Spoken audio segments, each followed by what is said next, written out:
Jumpa lagi dengan saya, sahabat disabilitas. 2 hari terakhir kita disuguhi dengan peristiwa yang tidak mengenakan, perlakuan diskriminatif, ya. Diskriminasi terhadap orang-orang dengan disabilitas. Seseorang yang melamar pekerjaan, mendapatkan undangan untuk interview, mengalami perlakuan diskriminatif. Ya. Siapa dia?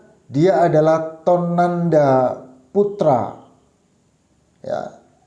Yang kemudian istrinya curhat di media sosial, ya. Saya kutip Media Blitar itu memberikan judul di 27 April kemarin berarti ya, kronologi pelayanan buruk yang diterima Tonanda Putra penyandang disabilitas saat melamar mitra ojek online. Ya. Coba saya cek lagi di media yang lain ya, kompas.com tanggal 27 April yang menyampaikan calon mitra penyandang disabilitas dapat perlakuan buruk saat wawancara kerja. Grab Indonesia minta maaf. Ya, saya tidak akan membicarakan kasus ini.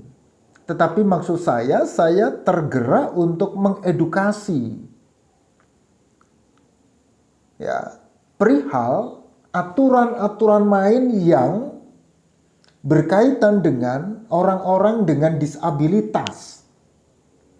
Secara formal, ya, bahwa perundangan tentang disabilitas itu kita bisa lihat Undang-Undang Nomor 8 Tahun 2016 dengan jelas dan dengan kita bisa baca di sana bagaimana kemudian undang-undang itu mengatur, ya, termasuk peran serta swasta, peran serta pemerintah daerah, peran serta pemerintah pusat jelas di sana. Ya. Undang-undang ini juga memperbaharui Undang-Undang Nomor 4 Tahun 1997 tentang penyandang cacat. Ya. Nah, kembali kepada perilaku diskriminasi terhadap orang-orang dengan disabilitas. Saya mau mengedukasi kita sekalian, ya, tentang apa itu disabilitas.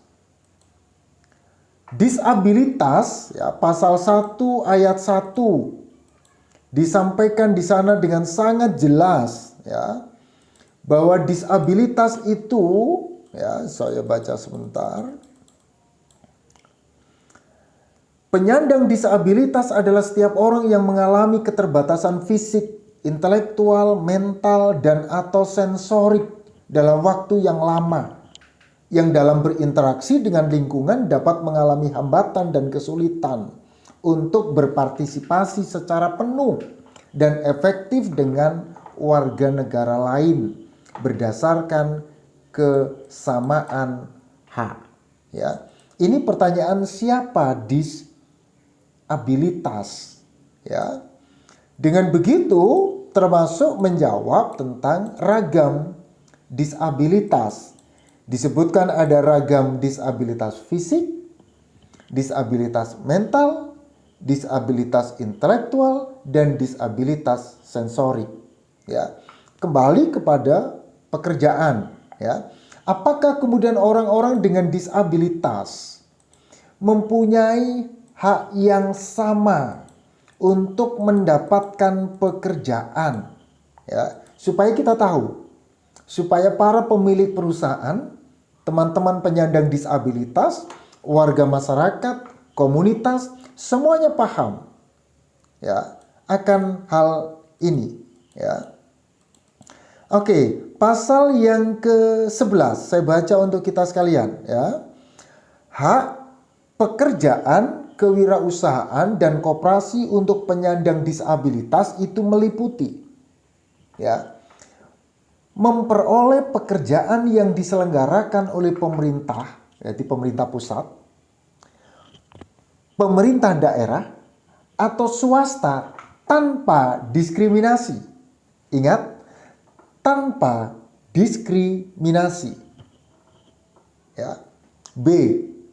Memperoleh upah yang sama, ya, dengan tenaga kerja yang bukan penyandang disabilitas dalam jenis pekerjaan dan tanggung jawab yang sama. Ya. Tidak ada perbedaan upah. Ya. Yang ketiga, yang C, memperoleh akomodasi yang layak dalam pekerjaan. Tidak diberhentikan karena alasan disabilitas. Ya. Jadi ingat, jangan karena alasan disabilitas, orang-orang dengan penyandang disabilitas kemudian diberhentikan atau di PHK. Ingat, itu melanggar perundang-undangan yang berlaku. Ya. Berikutnya, mendapatkan program kembali bekerja. Kalau ada persoalan misalnya, dan dia harus misalnya mengalami sesuatu, dia tetap bisa diterima. Ada program kembali bekerja. Ya. F. Penempatan kerja yang adil, proporsional, dan bermartabat. Ya. Jangan hanya kemudian karena disabilitas dianggap tidak mampu mendapatkan tempat yang tidak semestinya. Ya. Juga memperoleh kesempatan dalam mengembangkan jenjang karir serta segala hak normatif yang melekat di dalamnya. Ini penting. Ya. Yang H, memajukan usaha, memiliki pekerjaan sendiri, wira swasta, pengembangan koperasi, memulai usaha sendiri, semuanya punya hak yang sama dengan orang-orang yang tanpa disabilitas. Ingat itu.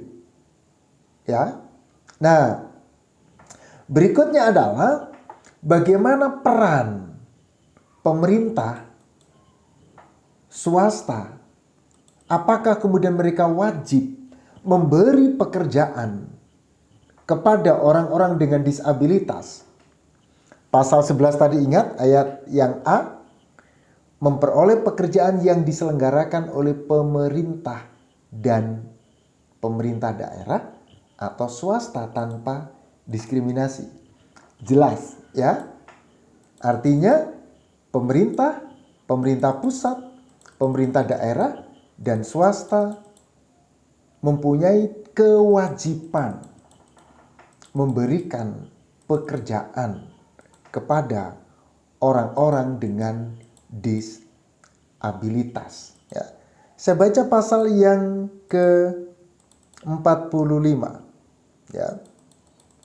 Pemerintah dan pemerintah daerah wajib menjamin proses rekrutmen, penerimaan, pelatihan kerja, penempatan kerja, keberlanjutan kerja, dan pengembangan karir yang adil tanpa diskriminasi kepada penyandang disabilitas.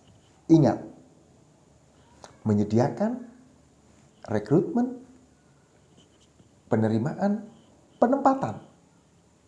Jelas, tanpa diskriminasi. Ya, pasal 46. Pemerintah dan pemerintah daerah wajib memberikan kesempatan kepada para penyandang disabilitas untuk mengikuti pelatihan keterampilan kerja di lembaga pelatihan kerja pemerintah, pemerintah daerah, dan atau swasta.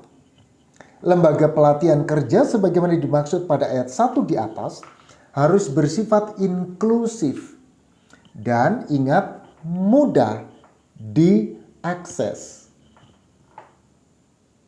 Ya. Artinya wajib menyediakan, wajib menerima karyawan dengan disabilitas. Ya. Oke. Aturan rekrutmennya seperti apa? Ya, ini supaya tahu semuanya, ya, supaya jangan sampai terjadi seperti kasus sahabat kita ini, ya. Aturan rekrutmen, pemberi kerja dalam proses rekrutmen tenaga kerja penyandang disabilitas dapat A.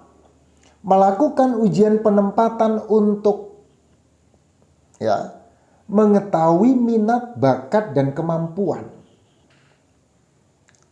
Menyediakan asistensi dalam proses pengisian formulir aplikasi dan proses lainnya yang diperlukan. Ini proses rekrutmennya jelas, ya. Menyediakan C, menyediakan alat dan bentuk tes yang sesuai dengan kondisi disabilitas. D, memberikan keleluasaan dalam waktu pengerjaan tes sesuai dengan kondisi penyandang disabilitas.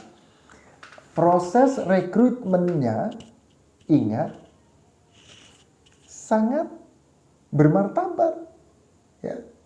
Harus ada fasilitas, harus ada penghormatan, ya.